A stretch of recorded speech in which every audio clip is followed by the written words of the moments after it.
ಒಂದ್ ಕಡೆ ಇನ್ಸ್ಪೈರಿಂಗ್ ಆಗಿರುತ್ತೆ, ಒಂದ್ ಕಡೆ ನಮ್ಮೆಲ್ಲರಿಗೂ ಭಾವನಾತ್ಮಕವಾಗಿ ಅಟ್ಯಾಚ್ ಆಗಿರುವಂಥ ಎಪಿಸೋಡ್ ಇದಾಗಿರುತ್ತೆ. ಆ ವ್ಯಕ್ತಿ ಮತ್ತು ವ್ಯಕ್ತಿತ್ವ ನಮ್ಮ ಜೊತೆ ಇಲ್ಲ. ನಮಸ್ಕಾರ, ನಾನು ನಟಿ ನಿರೂಪಕಿ ಅಪರ್ಣಾ. ಜುಲೈ 11, 2025 ಬಂದ್ವಿ. ಬರುವ ಶುಕ್ರವಾರ ಅವ್ರನ್ನ ಕಳ್ಕೊಂಡು 1 ವರ್ಷ ಆಗೋಯ್ತು.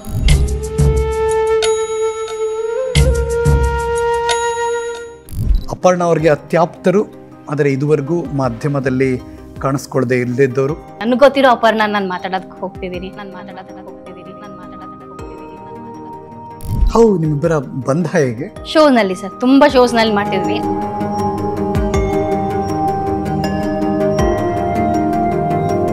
ನಾನೊಂದು ಸ್ಟೇಜ್ ಹತ್ಬೇಕು ಕಣೆ, ಮತ್ತೆ ನನಗೆ ಹಿಂಗೆಲ್ಲ ಆದ್ರೂ ನಾನು ಮತ್ತೆ ಸ್ಟೇಜ್ ಹಚ್ಬೇಕು. ಮೇಘ MSc ಮಾಡಿ ಕೌನ್ಸಿಲಿಂಗ್ ಮಾಡೋದಕ್ಕೆ ಕಾರಣನೇ ಅಪರ್ಣಾ ಅವರು. ಹೇಳಿದ್ರು, ನೀನ್ ಮಾಡು, ನಿನ್ ಫಸ್ಟ್ ಪೇಷಂಟ್ ನಾನೇ ಅಂತ. ಹಾಗೆ ಆಗೋಯ್ತು. ಥಿಂಕ್ ಮಾಡ್ತಿರ್ತಿ ಕಣೆ, ಯಾಕೆ ಬಂತು ನನಗಿದು? ನಾನು ಯಾರಿಗಾದ್ರೂ ಏನೋ ಮಾಡಿದ್ದೀನ ಅಲ್ಲಿ? ಬ್ಯಾಡ್ ಹ್ಯಾಬಿಟ್ ಇಲ್ಲ ಅಲ್ಲಿ, ಯಾಕೆ ಬಂತು ಅಲ್ಲಿ? ರಂಗನಾಯಕಿ ನೋಡು ಅಂತ ಹೇಳಿರೋರು ನನಗೆ. ಮತ್ತೆ ಇನ್ನೊಂದು ಪುಟ್ಟಣ್ಣ ಕಣಗಲ್ಲಿ ಎಲ್ಲರ ಮೂವಿನೂ ನೋಡು ಅಂತ ಹೇಳಿರೋದು. ತುಂಬಾ ಅವ್ರ ಹಳೇದು ತುಂಬಾ ಹೇಳಕ್ ಸ್ಟಾರ್ಟ್ ಮಾಡೋದು ನಮಗೆ. ಇವಾಗ ಅಷ್ಟೇ ಕಣೆ ಮಾತಾಡೋದು, ಆಮೇಲೆ ನಾನು ಸಿಗಲ್ಲ ಅದನ್ನು ಹೇಳ್ತಿದ್ವಿ ಸರ್.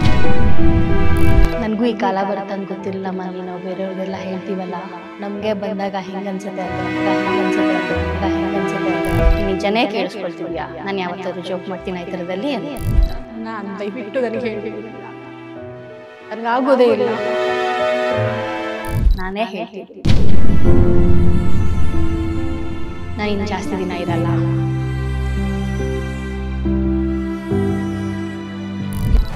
ಎಲ್ಲರೂ ಫೈಟ್ ಮಾಡ್ತಾರಲ್ಲ, ನೀವು ಫೈಟ್ ಮಾಡಿ. ನನ್ಗೆ ಗೊತ್ತು ಕಣೆ ಏನಿತ್ತು ಅಂತ.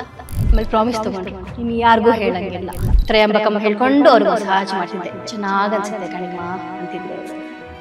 ನನಗೆ